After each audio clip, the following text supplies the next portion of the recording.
हाँ जी, good morning students. विकास Bansal academy Bathinda से मैं संजय डुलगच आपका हार्दिक अभिनंदन करता हूं और उम्मीद करता हूं आप सभी सहकुशल होंगे, आप स्वस्थ होंगे और आपकी तैयारी जो है वो बहुत बढ़िया चल रही होगी।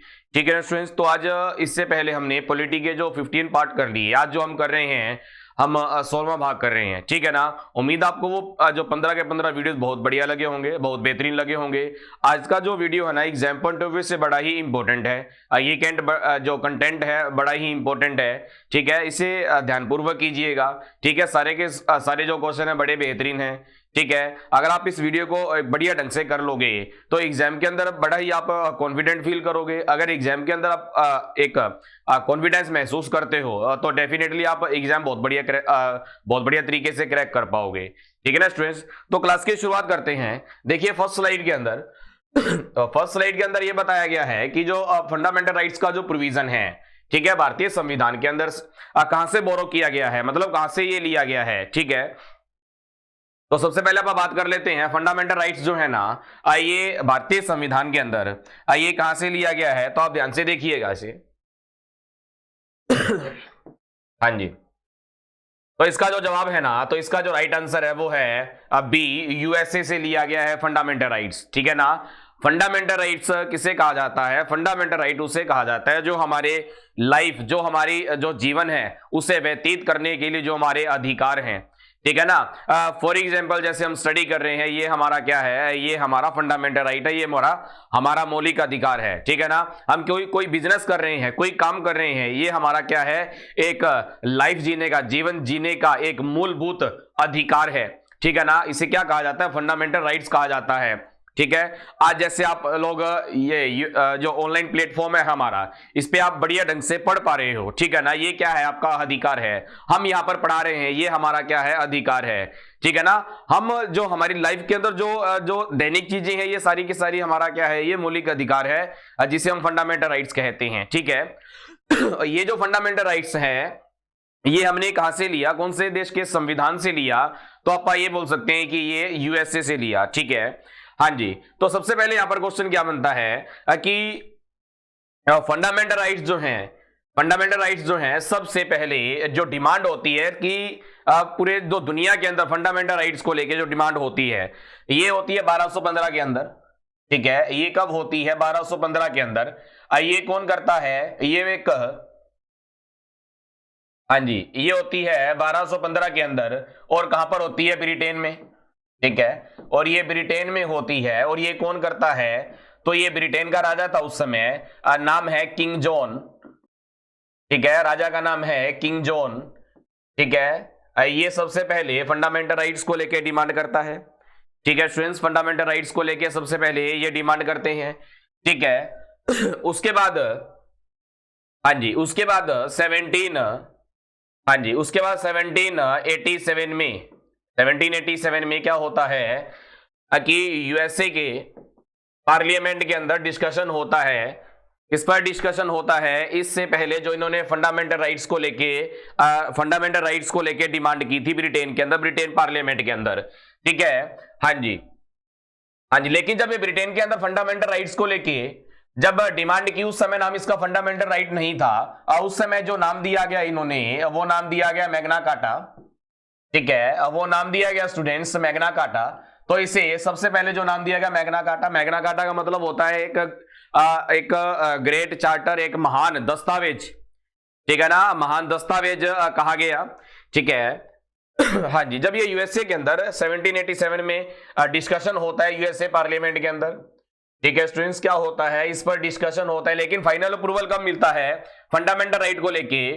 फाइनल अप्रूवल जो मिलता है 1791 में मिलता है। ठीक है। लेकिन इसे उस समय भी फंडामेंटल राइट्स नहीं कहा गया। उस समय इसे कहा गया जब ये बिल अप्रूवल हुआ, किसका? मैग्ना कार्टा का। किसका? फंडामेंटल राइट का। तो ये कहा गया बिल ऑफ राइट्स, मतलब एक अधिकारों का बिल कहा गया इसे। ठीक है ना, अधिकारों का बिल कहा गया। ये बात हो रही है पूरे वर्ल्ड की। पूरे वर्ल्ड में कब डिमांड की गई फंडामेंटल राइट को लेके? ठीक है स्टूडेंट्स, अब बात कर लेते हैं कि भारत के अंदर कब डिमांड होती है पहली बार, फर्स्ट टाइम इन इंडिया। तो 1895 के अंदर ये पहली बार भारत के अंदर डिमांड होती है। कौन करता है? बाल गंगाधर तिलक। तो ये करता है बाल गंगाधर तिलक। ठीक है, कौन करता है? बाल गंगाधर तिलक। ठीक है, तो आप आगे बढ़ते हैं, नेक्स्ट देखिएगा। हाँ जी, आप नेक्स्ट देखिएगा। हाँ जी, 1859 में होती है पहली बार। तो दूसरी बार कब होती है? तो दूसरी बार आप लिखिएगा, ये होती है 1928 के अंदर। किसके द्वारा? मोतीलाल नेहरू के द्वारा। मोतीलाल नेहरू के द्वारा, जो कि जवाहरलाल नेहरू जी के पिताजी थे। और उसके बाद आप बात करते हैं 1931 में। 1931 में कांग्रेस सेशन के दौरान इसकी आवाज उठती है। कांग्रेस सेशन के दौरान इसकी आवाज उठती है। ठीक है, कांग्रेस सेशन का कहां पर हो रहा होता है? ये आप कराची के अंदर। ठीक है ना, ये कहां पर हो रहा होता है? कराची के अंदर। और 1931 में, अब ये देखिए यहां पर इंपॉर्टेंट क्वेश्चन क्या बनने जा रहा है कि जब फंडामेंटल राइट को लेकर 1931 में कांग्रेस सेशन जो कराची में हुआ, इसकी जो लीड कर रहा था, कौन कर रहा था? चेयर कर रहा था इस सेशन को, कौन कर रहा था? तो आप लिखोगे सरदार वल्लभ भाई पटेल। क्या लिखोगे आप? सरदार वल्लभ भाई पटेल। ठीक है, कौन लीड कर रहा था? सरदार वल्लभ भाई पटेल। किसे लीड कर रहे थे जब ये कराची सेशन हो रहा था कांग्रेस का? ठीक है, उसके बाद फिर से 1931 में किसके द्वारा डिमांड की गई? महात्मा गांधी के द्वारा। और महात्मा गांधी के द्वारा कौन से इवेंट में ये डिमांड की गई? ये बड़ा इंपॉर्टेंट है। ठीक है, कौन से इवेंट में डिमांड की गई? आप लिखोगे कि ये second round table, second round table में इसका डिमांड किया गया। ठीक है, सेकंड राउंड टेबल में इसका डिमांड किया। लेकिन ये सारे के सारे जो डिमांड किए गए थे, इन्होंने, अंग्रेजों ने, ब्रिटिशर्स जो थे, उन्होंने क्या कर दिया? इसे डिक्लाइन कर दिया। इनकी बात, किसी की भी बात को नहीं माना। ठीक है ना स्टूडेंट्स? हाँ जी। तो ये कहां से लिया गया फंडामेंटल राइट्स? जो इसका जवाब है ना, ये है यूएसए।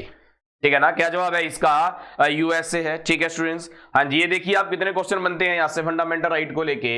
हाँ जी, जो फंडामेंटल राइट है, अब क्वेश्चन आएगा फंडामेंटल राइट का जो भाग है वो कौन सा है? तो ये ध्यान से देखिएगा, फंडामेंटल राइट का जो भाग है ना, ये जो आर्टिकल है इसका 12 से 35। ठीक है, और भाग नंबर 3 में है ये। भाग नंबर 3 को क्या कहा जाता है? बड़ा इंपॉर्टेंट क्वेश्चन है। भाग नंबर 3 को कहा जाता है स्टूडेंट्स मैग्ना कार्टा।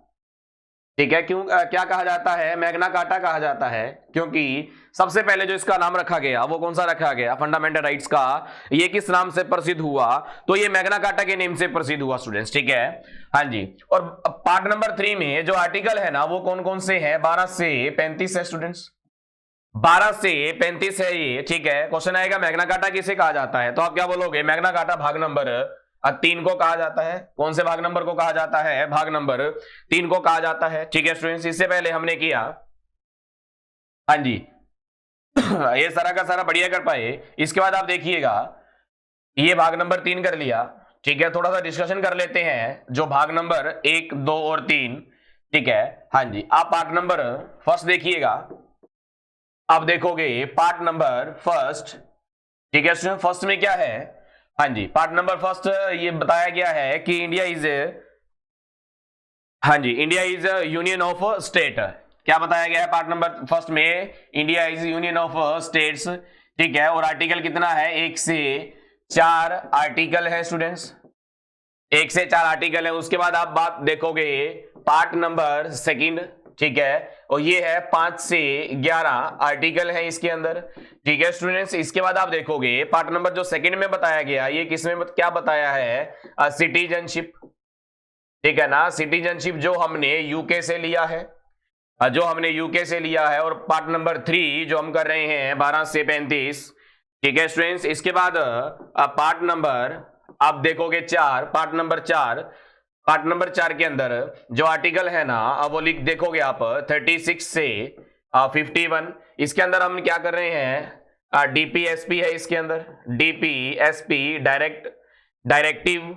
ठीक है ना, directive principles of state policy. अभी क्वेश्चंस आएंगे इसके। ठीक है, उसके रिगार्डिंग आप जो है डिस्कशन करेंगे। ठीक है स्टूडेंट्स, उम्मीद आपको ये सारा का सारा समझ आया होगा। तो नेक्स्ट देखिएगा आप, हाँ जी, नेक्स्ट है article 19 of Indian constitution includes which the following rights.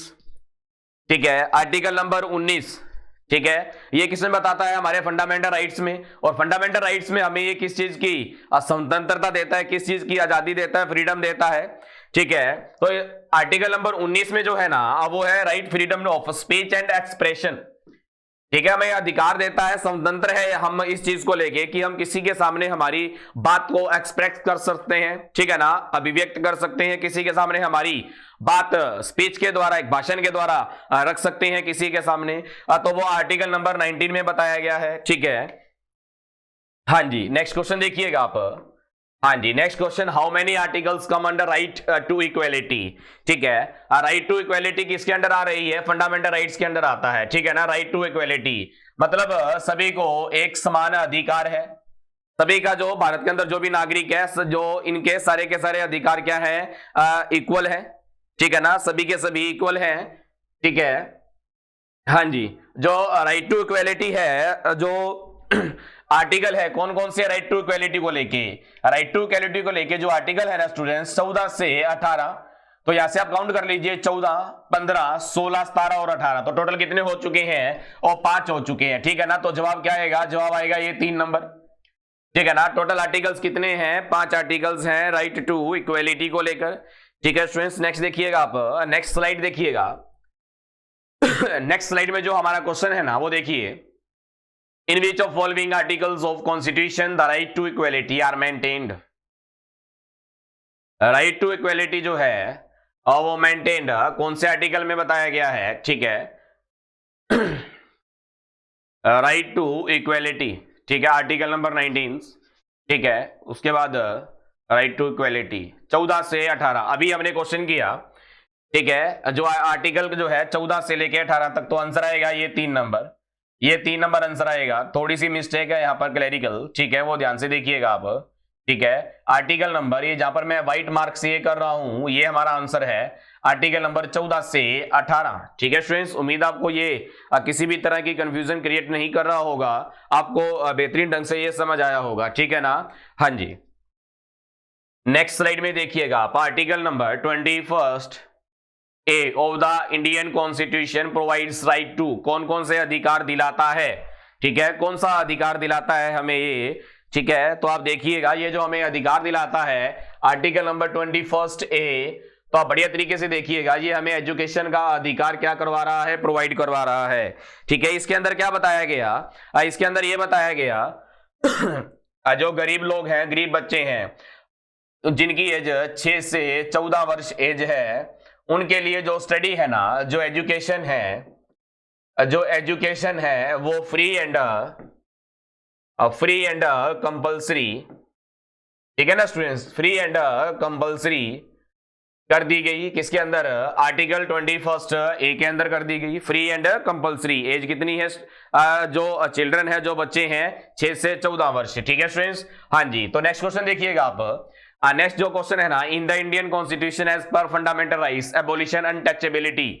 ठीक है, अनटचेबिलिटी का मतलब छुआछूत का क्या कर दिया गया? खात्मा कर दिया गया, ये समाप्त कर दी गई, एबोलिश कर दी गई। ठीक है ना, ठीक है, तो फंडामेंटल राइट ये किसके अंदर अंडर आता है? ये राइट टू इक्वेलिटी के अंदर। इक्वेलिटी मतलब सभी को किसी भी प्रकार से छुआछूत नहीं की जाएगी, सभी को बराबर माना जाएगा। ठीक है ना, इसका ये मतलब है। ठीक है, तो ये फंडामेंटल राइट्स जो अनटचेबिलिटी का किया गया है एबोलिशन, ठीक है, वो किया गया राइट टू इक्वेलिटी। ठीक है, तो हमारा जवाब क्या आएगा? हाँ जी, हमारा जो जवाब है इसका वो है 1 नंबर। ठीक है, राइट टू इक्वेलिटी। ठीक है, राइट टू इक्वेलिटी, और ये आर्टिकल नंबर 17 में आता है, और ये आर्टिकल नंबर 17 में आता है। ठीक है ना, अनटचेबिलिटी। एक है आर्टिकल नंबर 18, इसके अंदर किया गया abolished to titles, abolish to titles. ठीक है, एबोलिश टू टाइटल, टाइटल क्या होता है? उपाधि। ठीक है, मतलब एजुकेशन के अलावा कोई और जो टाइटल मिल रहा है और कोई उपाधि मिल रही है, वो हम हमारे नेम्स के आगे नहीं रख सकते। ठीक है ना, एजुकेशन के माध्यम से जैसे कोई हमने, जैसे मेजर है ना, मेजर भूपेंद्र सिंह, इस तरह से कोई नाम है, ब्रिगेडियर भूपेंद्र सिंह, इस तरह से कोई नाम है। ये जो मेजर है, ब्रिगेडियर है, कैप्टन है, ये जो नाम, जो टाइटल है, ये नाम के आगे ये उन्हें किससे मिले हैं? ये एजुकेशन के माध्यम से मिले, कोई ना कोई इन्होंने एग्जाम क्वालिफाई किया जिसकी वजह से ये इस पोस्ट पर बैठे और उन्हें ये रैंक मिला। जैसे डॉक्टर, कई जैसे पीएचडी वगैरह कर लेते हैं स्टूडेंट्स, ठीक है ना, और उनके नाम के आगे रख जाता है डॉक्टर, ठीक है। तो ये जो डॉक्टर है ना, किसके माध्यम से मिला? एजुकेशन के माध्यम से। इसके अलावा कोई भी जो इसकी टाइटल है वो इसमें क्या कर दिया गया? एबोलिश कर दिए गए हैं, ठीक है स्टूडेंट्स। हाँ जी, तो नेक्स्ट देखिएगा।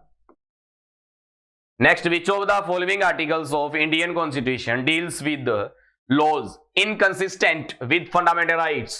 ठीक है, हाँ जी।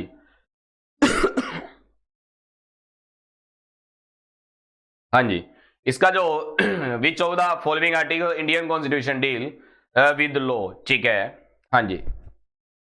इसका जो जवाब आएगा ना, इसका जवाब है आर्टिकल नंबर 13, ठीक है। इसका जो जवाब है ना, आर्टिकल नंबर 13 आंसर आएगा इसका, ठीक है। इसके अंदर क्या बता रहा है आर्टिकल नंबर 13 में?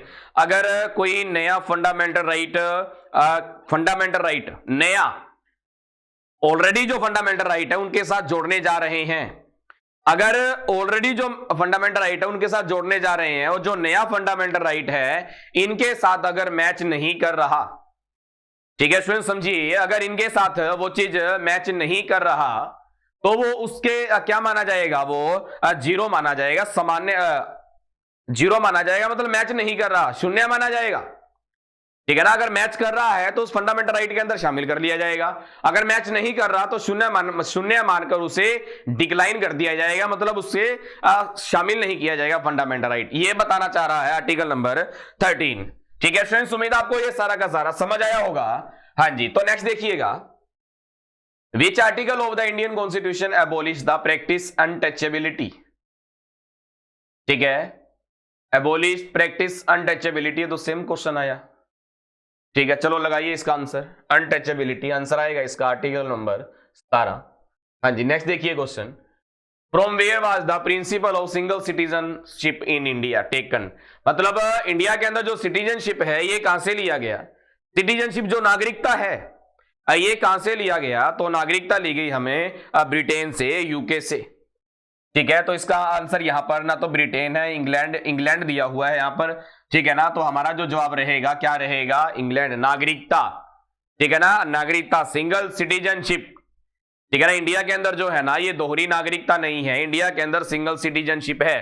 सिंगल सिटीजनशिप का मतलब है ये कि हम देश के क्या है? नागरिक हैं, ठीक है ना। हम देश के क्या है? नागरिक।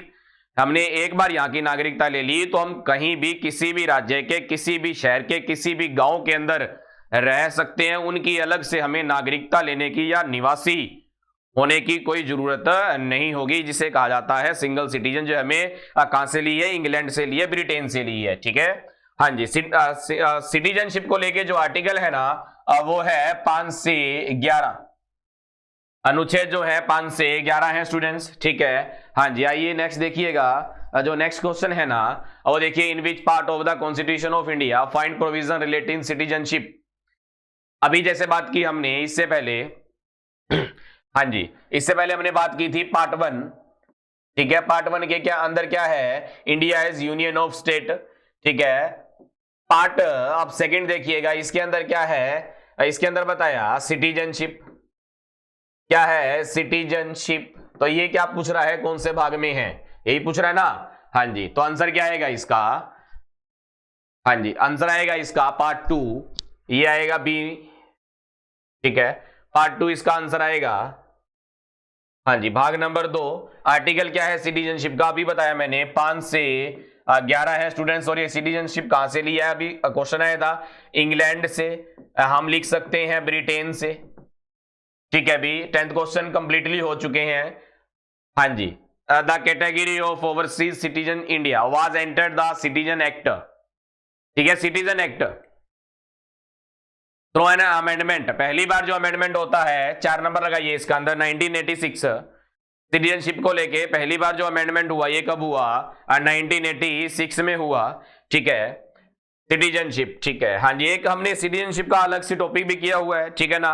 हाँ जी, वो जो टॉपिक है वो ध्यान से देख लीजिएगा आप। Next, which article of Indian constitution are related to citizenship? Citizenship के लिए जो आर्टिकल है वो देखिएगा, वो जो आर्टिकल है 5 से 11, तो आप देखिए 5 ये रहा 5 से 11, तो आंसर क्या आएगा 3 नंबर। ठीक है स्टूडेंट्स, और जो आंसर आएगा ना वो कितना आएगा 3 नंबर आएगा। हाँ जी, next, the original document of constitution of India was hand written by, मतलब जो भारत का संविधान है किसके द्वारा लिखा हुआ है, किसकी जो हैंड राइटिंग है, जो जिसने लिखित रूप से ये लिखा है। ठीक है, तो आप लिखोगे प्रेम बिहारी नारायण रायजादा। ठीक है, तो आंसर आएगा 3 नंबर। और ये कितनी भाषाओं में इसने लिखा, ये 2 भाषाओं में लिखा। ठीक है, वो 2 भाषाएं कौन कौन सी थी? हाँ जी, फर्स्ट लिखो आप इंग्लिश एंड हिंदी, इन 2 भाषाओं के अंदर इन्होंने भारत का संविधान लिखा। और भारत का संविधान लिखने में कितना समय लगा? 2 ईयर 2 वर्ष 11 महीने 18 दिन 11 महीने 18 दिन। ठीक है स्टूडेंट्स, अब ये देखो कैसे याद करोगे, 2 साल 11 महीने 18 दिन। आप ये मान लीजिए अगर 12 दिन और हो जाते तो कितने टाइम में ये अपना भारत का संविधान बना पाते? तो आप बोलोगे 3 वर्ष। ठीक है ना, तो आप इस तरह याद कर लीजिए 3 वर्ष कंप्लीट नहीं हुए थे, लेकिन 12 दिन पहले ही संविधान इन्होंने तैयार कर लिया था। संविधान कब तैयार हुआ? तो आप लिखोगे जब ये संविधान तैयार हुआ 26 नवंबर 1946 में तैयार हुआ। साथ के साथ कॉन्स्टिट्यूएंट असेंबली ने क्या कर लिया? इसे अडॉप्ट कर लिया। किसे अडॉप्ट कर लिया? जो भारतीय संविधान बना था। ठीक है, और भारतीय संविधान हैंडरिटन जो बनाया वो प्रेम बिहारी नारायण रायजादा ने बनाया। और ये किसकी निगरानी में बना? सारा का सारा भारत संविधान ये ड्राफ्ट कमेटी की निगरानी में बना। ये ड्राफ्ट कमेटी की निगरानी में बना। और ड्राफ्ट कमेटी का जो टोटल मेंबर थे कितने थे? 7। और ड्राफ्ट कमेटी का जो चेयरमैन था ना, बड़ा ही इंपॉर्टेंट है, चेयरमैन जो लिखे वो थे doctor B.R. Ambedkar ji. Doctor B.R. Ambedkar ji. ठीक है, और इन डॉक्टर B.R. अम्बेडकर जी को क्या कहा जाता है? The architect of Indian constitution. क्या कहा जाता है students? The architect of Indian constitution. और किस नेम से जाना जाता है डॉक्टर B.R. अम्बेडकर जी को? Father of Indian constitution. ठीक है ना, क्या कहा जाता है? Father of Indian constitution. ठीक है, डॉक्टर B.R. अम्बेडकर जी की जो ग्रेव साइट है, ठीक है स्टूडेंट्स, क्या है? Grave site. अब ग्रेव साइट किसे कहा जाता है? जहां पर एक फेमस पर्सनैलिटी को जलाया या दफनाया जाता है, मतलब उसका यादगार स्थल, एक स्मारक स्थल। ठीक है ना, तो उसे कहा जाता है ग्रेव साइट। और ये ग्रेव साइट कहां पर है स्टूडेंट्स? ये लिखिएगा चैत्य भूमि। ये जो ग्रेव साइट है ना, तो ये है चैत्य भूमि। ग्रेव साइट जो है ना, ये है चैत्य भूमि। ठीक है स्टूडेंट्स, ये है चैत्य भूमि। और चैत्य भूमि कहां पर है? दादर के अंदर। कहां पर है स्टूडेंट्स? तो ये दादर के अंदर है। ठीक है, दादर। और दादर कहां पर है? दादर मुंबई में है। ठीक है स्टूडेंट्स, दादर कहां पर है? मुंबई में। ठीक है, कहां पर है? मुंबई। और मुंबई कहां पर है? मुंबई कहां की कैपिटल है? महाराष्ट्र की। और मुंबई महाराष्ट्र की कैपिटल है। और मुंबई जो मुंबई है महाराष्ट्र की तो कैपिटल है, लेकिन भारत की क्या है? Financial capital. ठीक है ना, फाइनेंशियल कैपिटल ऑफ इंडिया। ठीक है, और महाराष्ट्र की जो कैपिटल है वो है मुंबई। ठीक है, हाँ जी, आगे देखिएगा। तो नेक्स्ट क्वेश्चन है, who was the chairman of constitution drafting committee. देखिए अभी क्वेश्चन डिस्कशन किया हमने और साथ के साथ हमारा क्वेश्चन हमारे सामने आ गया। ठीक है, तो ये ड्राफ्ट कमेटी के जो चेयरमैन थे वो कौन थे? Doctor B.R. अम्बेडकर जी। तो आप क्या जवाब दोगे? तो आंसर है ये 3 नंबर, आंसर इसका डॉक्टर B.R. अम्बेडकर जी आएगा। ठीक है, हाँ जी, तो आंसर आएगा इसका 2 नंबर। हाँ जी, डॉक्टर B.R. अम्बेडकर जी। ठीक है स्टूडेंट्स, हाँ जी, नेक्स्ट देखिएगा आप। नेक्स्ट जो हमारा आंसर है, जो क्वेश्चन है वो लिखिए, which of the following constitutional amendment reduced. ठीक है, जो वोटिंग एज है वो 21 से घटा के कितनी कर दी गई थी? तो वोटिंग एज 21 से कम करके 18 कर दी गई थी। ठीक है, हाँ जी, अब ये 18 कर दी गई है। ये अमेंडमेंट नंबर कौन सा है? ये जो अमेंडमेंट हुआ, ये अमेंडमेंट नंबर कौन सा है? तो ध्यान से लिखिए। हाँ जी, ये अमेंडमेंट नंबर है 61st अमेंडमेंट। अब बहुत बार क्वेश्चन आया कि 61st जो अमेंडमेंट हुआ ये कब होता है, तो ये होता है स्टूडेंट्स 1989 में। स्टूडेंट्स ये होता है 1989 में, ठीक है। और वोटिंग एज 21 से रिड्यूस कर कितनी कर दी जाती है, 18 वर्ष कर दी जाती है। लेकिन ये किसके समय में हुआ, ये 6th prime minister of India, ये 6th prime minister of India जिनका नाम है राजीव गांधी के समय में हुआ, राजीव गांधी के समय में हुआ, राजीव गांधी के समय में हुआ, जो कि भारत के छठे प्रधानमंत्री थे। और इनका जो टेन्योर है राजीव गांधी जी का वो है 1984 से 1989 है स्टूडेंट्स, ठीक है। राजीव गांधी ऐसे युवा प्रधानमंत्री जो सबसे कम उम्र में भारत के क्या बन गए थे, प्राइम मिनिस्टर। कितनी एज में बने थे स्टूडेंट्स, ये 40 की एज में बने थे, ठीक है ना। कितनी एज में बने थे, 40 की एज में ये भारत के प्राइम मिनिस्टर बन गए थे, ठीक है। अमेंडमेंट कौन सा होता है, 61st अमेंडमेंट 1989, ठीक है ना। ये नंबर, अमेंडमेंट का नंबर याद रखना बेहद जरूरी है। जितना अमेंडमेंट का नंबर याद रखना बेहद जरूरी है, उतना ही या उससे ज्यादा, कम नहीं, उतना या उससे ज्यादा इसका जो ईयर है वो याद रखना बेहद जरूरी। 1989 में 61st अमेंडमेंट हुआ। 61st अमेंडमेंट किसके लिए हुआ, वोटर जो एज है, वोटिंग एज जो है वो 21 से रिड्यूस कर या कम करने के बाद कितनी कर दी गई, 18 कर दी गई, ठीक है। जैसे यहां पर एज 18 कर दी गई, कितने साल कम हुई, 3 वर्ष कम होती है, ठीक है ना। कितने वर्ष कम होती है, 3 वर्ष कम होती है। जैसे ये 3 वर्ष एज कम होती है, यहां पर इलेक्शन कमीशन ऑफ इंडिया का क्या हो जाता है, काम बढ़ जाता है, ठीक है ना। इलेक्शन कमिश्नर ऑफ इंडिया का काम बढ़ जाता है। इलेक्शन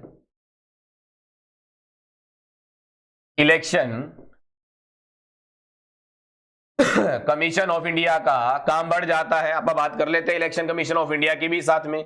इसका जो स्टैब्लिशमेंट होता है स्टूडेंट्स, ये होता है 25 जन 1950 में इसका स्थापना होती है, इसकी स्टैब्लिशमेंट होता है। और 25 जनवरी को जो दिवस मनाया जाता है, अब वो मनाया जाता है नेशनल, स्टूडेंट्स वो मनाया जाता है नेशनल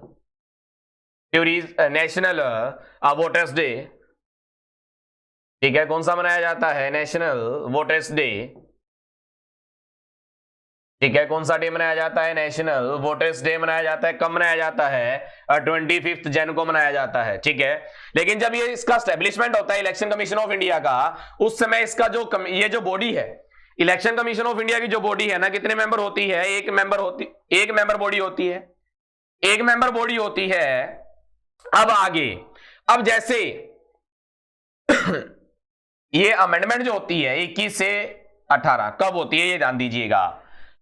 21 से 18 जो होती है ये 16 अक्टूबर अमेंडमेंट जो होती है, अमेंडमेंट होती है ये 1980, हाँ जी, अमेंडमेंट जो होती है ना ये 1989 में होती है।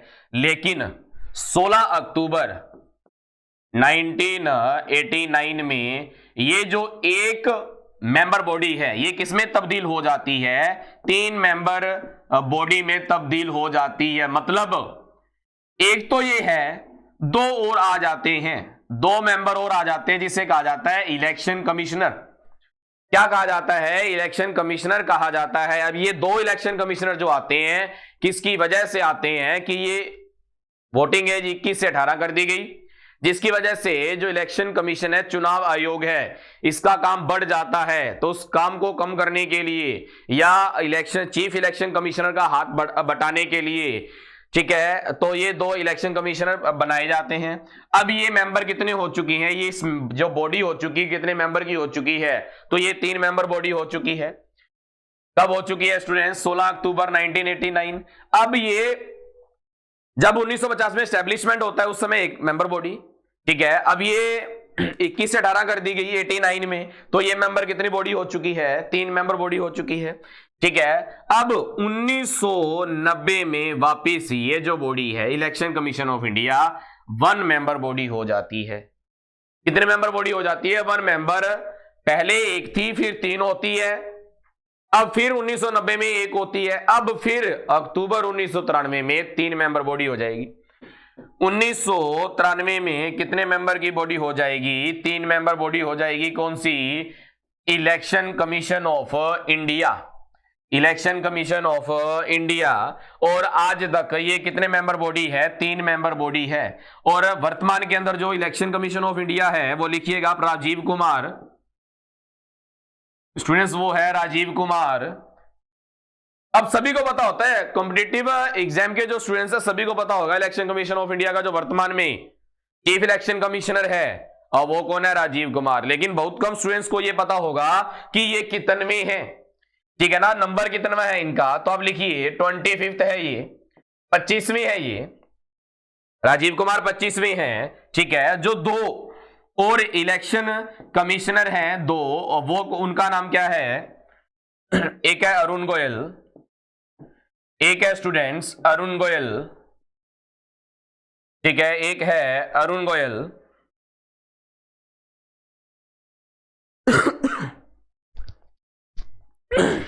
हाँ जी, एक है अरुण गोयल और जो दूसरे हैं ना वो लिखिए आप अनूप चंद्र पांडे। जो दूसरे हैं ना वो लिखिए आप अनूप चंद्र पांडे। हाँ जी, अनूप चंद्र पांडे, ठीक है स्टूडेंट्स। और यहां से एक और क्वेश्चन क्या रह जाता है कि फर्स्ट बताइए, फर्स्ट चीफ इलेक्शन कमिश्नर कौन है? ठीक है, तो ये लिखिए आप, हाँ जी, ये लिखिए आप फर्स्ट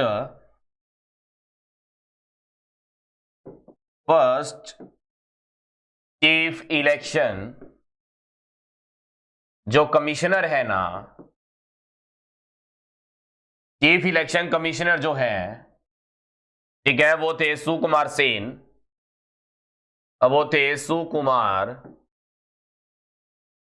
सेन, ठीक है स्टूडेंट्स, वो थे सुकुमार सेन। और ये ये जो इलेक्शन कमीशन ऑफ इंडिया है, ये जो इलेक्शन कमीशन ऑफ इंडिया है ना, ये इसका आर्टिकल जरूर लिखिएगा आप, चीफ इलेक्शन, हाँ जी, इसका आर्टिकल जरूर लिखिएगा आप, हाँ जी।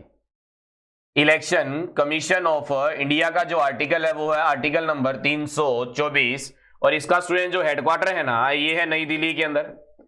इसका जो हेडक्वार्टर है ना, ये है नई दिल्ली के अंदर, ठीक है। और इसका जो स्टैब्लिशमेंट हुआ 25 जनवरी 1950 को हुआ। और 25 जनवरी को कौन सा दिवस मनाया जाता है? नेशनल वोटर्स डे मनाया जाता है, ठीक है स्टूडेंट्स। नेक्स्ट क्वेश्चन देखिएगा। Next, the idea of constituent assembly was put forward the first time. Constituent assembly के लिए ऑफिशियल जो डिमांड की गई, किसने की गई? वो एम.एन. रॉय ने की।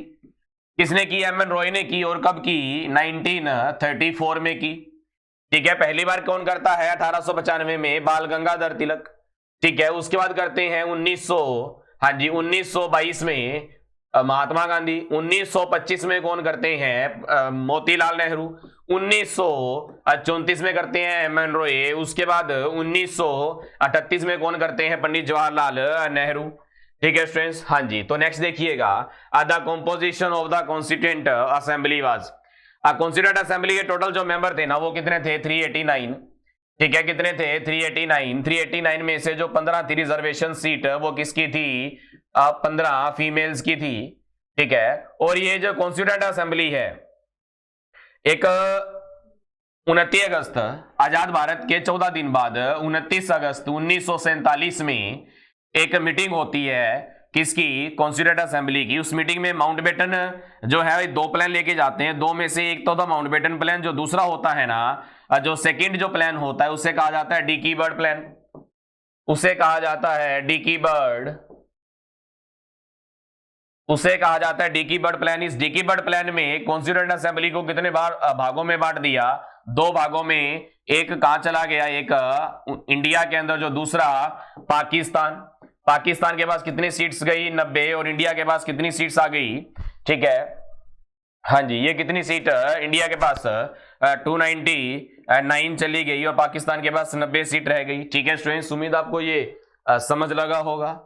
हाँ जी, तो नेक्स्ट देखिएगा आप, who among the following was constitutional advisor of a constituent assembly, ठीक है स्टूडेंट्स। अब ये देखिए कॉन्स्टिट्यूएंट असेंबली के अंदर कॉन्स्टिट्यूएंट असेंबली के अंदर फर्स्ट मीटिंग होती है, ठीक है, कब होती है? 9 दिसंबर 1946 में। टेम्परेरी रूप से यहां पर डॉक्टर सच्चिदानंद को क्या बनाया जाता है? Temporary chairman. सेकंड जो होती है ना, बड़ी इंपॉर्टेंट है, ये 11 दिसंबर 1946 को होती है। यहां पर 3 कार्य होते हैं। 3 कार्य क्या होता है? एक तो परमानेंट चेयरमैन बनाया जाता है डॉक्टर राजेंद्र प्रसाद को। दूसरा क्या होता है? यहां पर वाइस चेयरमैन बनाया जाता है, ठीक है, क्या बनाया जाता है? Vice chairman. और वाइस चेयरमैन किसे बनाया जाता है? एच.सी. मुखर्जी को बनाया जाता है। किसे बनाया जाता है? एच.सी. मुखर्जी को बनाया जाता है। उसके बाद हाँ जी, एच.सी. मुखर्जी। उसके बाद अब बनाए जाते हैं लीगल एडवाइजर बनाए जाते हैं, ठीक है स्टूडेंट्स, क्या बनाए जाते हैं? लीगल एडवाइजर बनाए जाते हैं। लीगल एडवाइजर जो बनाए जाते हैं, कौन बनाए जाते हैं? आप लिखोगे B.N. राव, ठीक है, वो बनाए जाते हैं B.N. राव बनाए जाते हैं। देखो आप ऑप्शन में है क्या? B.N. राव। एडवाइजर जो बनाए जाते हैं, 1 नंबर ऑप्शन ही आ गया। 2 नंबर K.M. मुंशी है, नहीं, हाँ, ये 3, ये रहा C.N. ये सर B.N. राव, ठीक है। जो जवाब है हमारा 3 नंबर सर B.N. राव, ठीक है स्टूडेंट्स। हाँ जी, तो आप आगे बढ़ते हैं। नेक्स्ट देखिएगा आप, the provision of office vice president Indian constitution taken by, ठीक है, इंडियन कॉन्स्टिट्यूशन के अंदर जो वाइस प्रेसिडेंट का जो पद लिया है, ठीक है जी, हमने लिया है यूएसए से, ठीक है, कहां से लिया है? यूएसए। अमेरिका लिखा हुआ है, यहां पर आंसर लगाओगे 3 नंबर, ठीक है। वाइस प्रेसिडेंट का पद अमेरिका से।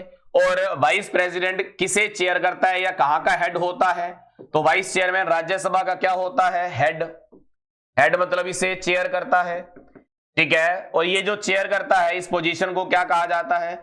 इस पोजीशन को कहा जाता है एक्स ऑफिशियो, ठीक है, क्या कहा जाता है? एक्स ऑफिशियो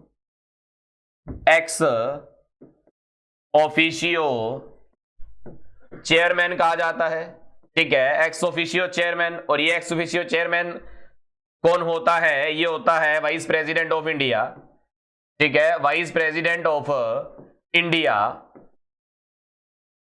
ठीक है, वाइस प्रेसिडेंट ऑफ इंडिया। और ये एक्स ऑफिशियो जो चेयरमैन जो पद है, ये अब ये भी हमने कहां से लिया? ये भी यूएसए से लिया है, ठीक है स्टूडेंट्स, ये भी कहां से लिया है? यूएसए से। अब नेक्स्ट देखिए आप 20th क्वेश्चन। हाँ जी, which type of citizen provide the constitution of India? Single citizenship, ठीक है, रीजनल, ड्यूल सिटीजन या टेम्परर, ठीक है। तो इंडिया के अंदर हमारी जो चलती है एकल नागरिकता चलती है, ठीक है, सिंगल सिटीजन, तो आंसर आएगा 1 नंबर। हाँ जी, next, when and which committee suggest the justiciable and non justiciable type of rights, ठीक है। अब ये जो बात हो रही है ना, ये जो बात हो रही है, ये डीपीएसपी की बात हो रही है। किसकी बात हो रही है? ये डीपीएसपी की, डीपीएसपी, ठीक है। आप लिखोगे डायरेक्टिव, हाँ जी, आप लिखोगे directive principle of state policy, directive principle of state policy. State policy मतलब किसी राज्य के द्वारा दिए गए निर्देश या किसी राज्य के द्वारा बनाई गई पॉलिसी, ठीक है ना। ये राज्य के द्वारा जो पॉलिसी बनाई जाती है, किसके लिए बनाई जाती है? राज्य के अंदर जो रह रहे नागरिकों के लिए ये नीति निर्देश बनाए जाते हैं, ठीक है, जिसे कहा जाता है डीपीएसपी। डीपीएसपी अब आप समझते हैं। ये देखिए, सबसे पहले 1900, इससे पहले आप एक और चीज समझते हैं। डीपीएसपी जो है ना, डीपीएसपी भारत के अंदर कौन से भाग में है? ठीक है, भारत के संविधान के अंदर जो है ये भाग नंबर 4 में है, ठीक है, भाग नंबर 4 में है। जो आर्टिकल है ना, ये कितने हैं आर्टिकल 36 से आर्टिकल नंबर 51 तक, ठीक है स्टूडेंट्स। हाँ जी, ये कंप्लीट हो चुका है। अब इसके बाद एक बात समझिए, यहां पर 1945 में क्या होता है? 1945 में, ठीक है, 1945 में एक कमेटी बनती है, ठीक है, कमेटी का नाम है सेप्रू, ठीक है, कमेटी का नाम है सेप्रू। कंप्लीट नाम अभी एकदम से माइंड के अंदर नहीं आ रहा। सेप्रू कमेटी है, ठीक है, कुछ है और नाम। सेप्रू कमेटी 1945 में बनी। सेप्रू कमेटी 1945 में बनी। इसने क्या किया? फंडामेंटल राइट्स जो हैं, इसने क्या किया, फंडामेंटल राइट्स जो हैं, फंडामेंटल राइट्स जिसे हम कह देते हैं मौलिक अधिकार, इनको कितने पार्ट्स में डिवाइड कर दिया, 2 पार्ट्स में डिवाइड कर दिया। और वो पार्ट्स कौन कौन से, एक को नाम दे दिया फंडामेंटल राइट्स, एक को नाम दे दिया फंडामेंटल राइट, दूसरे को नाम दे दिया डीपीएसपी। अब ये फंडामेंटल राइट नाम उसे दिया जो हमारे अधिकार हैं। अधिकार हमारे कौन से हैं, आज हम ये टीवी देख रहे हैं, ये फोन देख रहे हैं, या स्टडी कर रहे हैं, या स्टडी करवा रहे हैं, ठीक है, स्टडी कर रहे हैं, बिजनेस कर रहे हैं, ये क्या है, ये हमारे फंडामेंटल राइट है जो हमें जीवन जीने का अधिकार देते हैं। ठीक है स्टूडेंट्स, ये क्या कहलाते हैं, फंडामेंटल राइट। इन सब चीजों के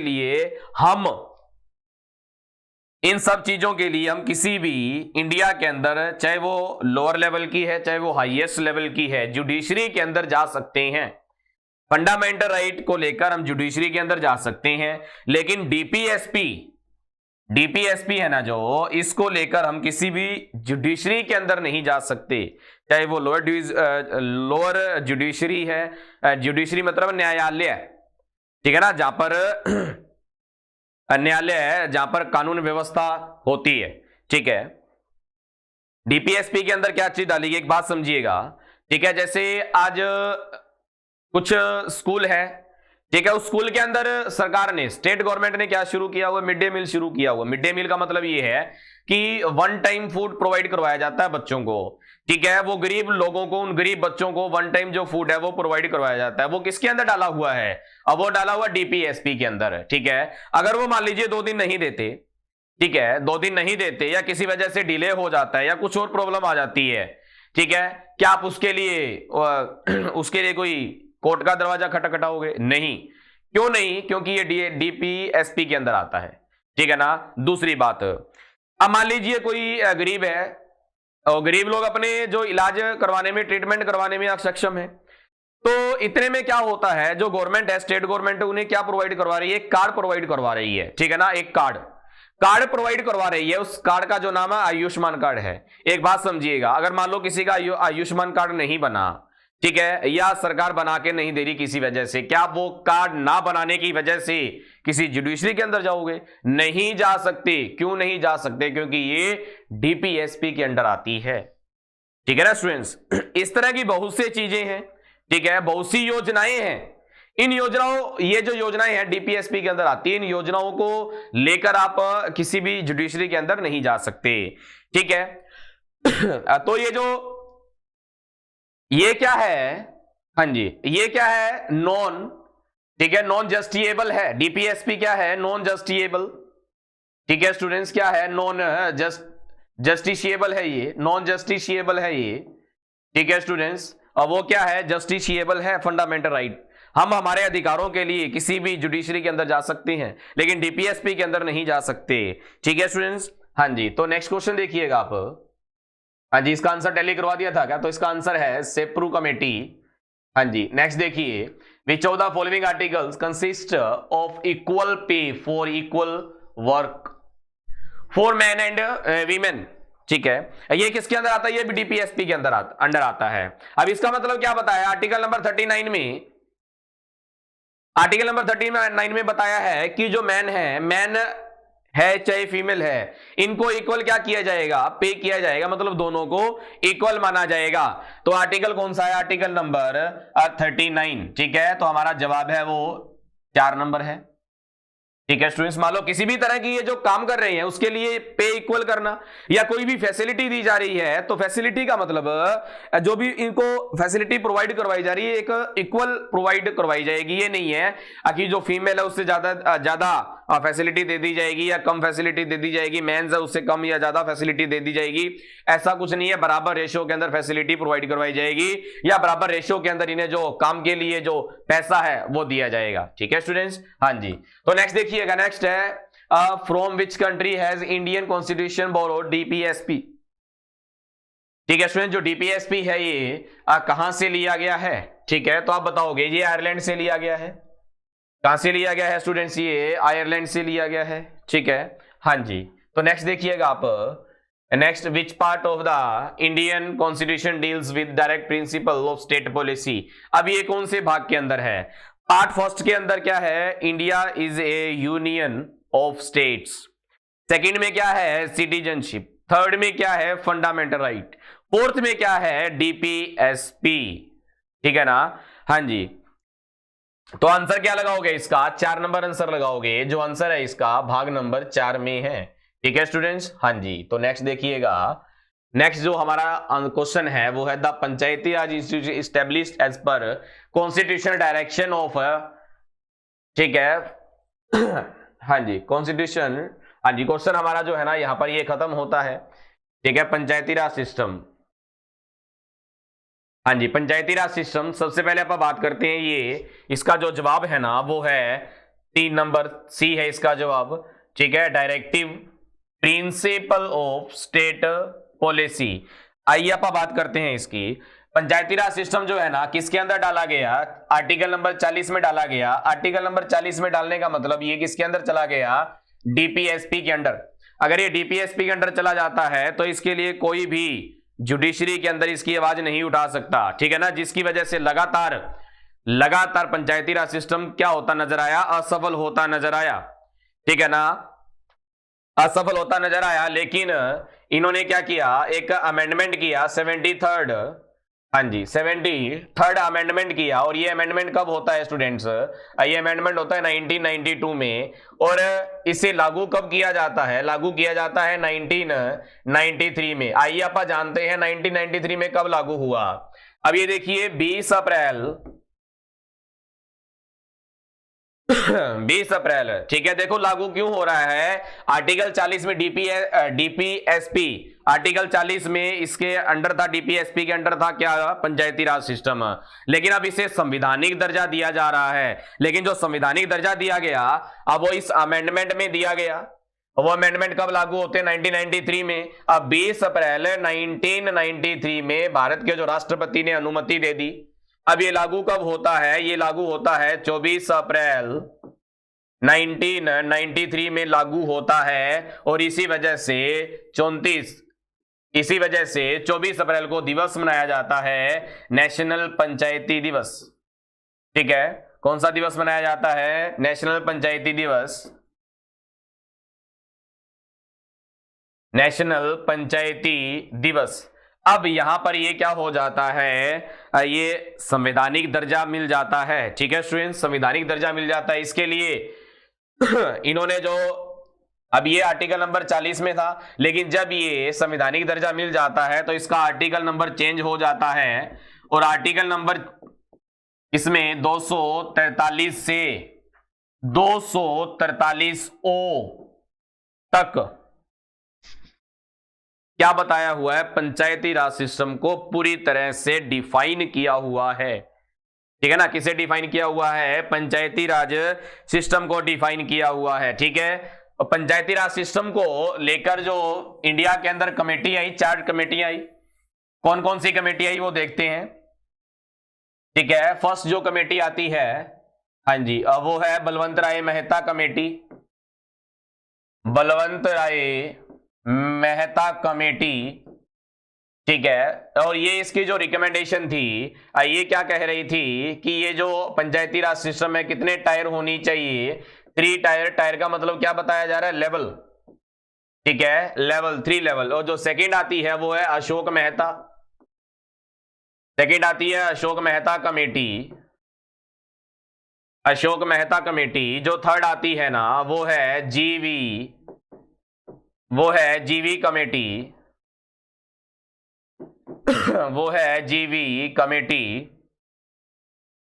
हाँ जी, वो है जीवी कमेटी। उसके बाद आप लिखोगे फोर्थ जो कमेटी आती है उसका नाम है LM सिंघवी कमेटी। सबसे ज्यादा बढ़िया जो बेहतरीन बात की वो LM सिंघवी कमेटी ने की, क्योंकि इन्होंने कहा कि इसे संवैधानिक दर्जा दिया जाए। पहले कुछ भी ना कीजिए, आप इसे क्या कीजिए, संवैधानिक दर्जा दीजिए। ठीक है ना, संवैधानिक दर्जा देने के बाद सारी की सारी इंप्रूवमेंट आनी शुरू हो जाएगी। और वही बात हुई जब इन्हें संवैधानिक दर्जा दिया गया, उसके बाद पंचायती राज सिस्टम ने पूरे देश के अंदर एक अपनी अलग पहचान बना ली। और पूरे जो पंचायती राज सिस्टम है वो पूरे एक व्यवस्थित रूप से पूरे भारत के अंदर चला। ठीक है ना स्टूडेंट्स, तो स्टूडेंट्स उम्मीद है ये सारे के सारे क्वेश्चन आपको बढ़िया लगे होंगे। हमारा जो क्वेश्चंस का जो सेशन रहता है 25 क्वेश्चंस का सेशन रहता है, ठीक है। हाँ जी, अब ये नेक्स्ट स्लाइड के अंदर हमें क्या बोल रहा है, थैंक्स फॉर वाचिंग। ठीक है स्टूडेंट्स, उम्मीद आपको ये सारी की सारी जो क्लास है बढ़िया लगी होगी, ठीक है। कॉन्फिडेंट रहे होंगे, हमेशा अपनी लाइफ के अंदर कॉन्फिडेंट रहिएगा, ठीक है ना। खासकर एग्जाम के अंदर कॉन्फिडेंट जरूर रहिएगा, ठीक है ना। चलो ठीक है स्टूडेंट्स, आज के लिए इतना ही, धन्यवाद।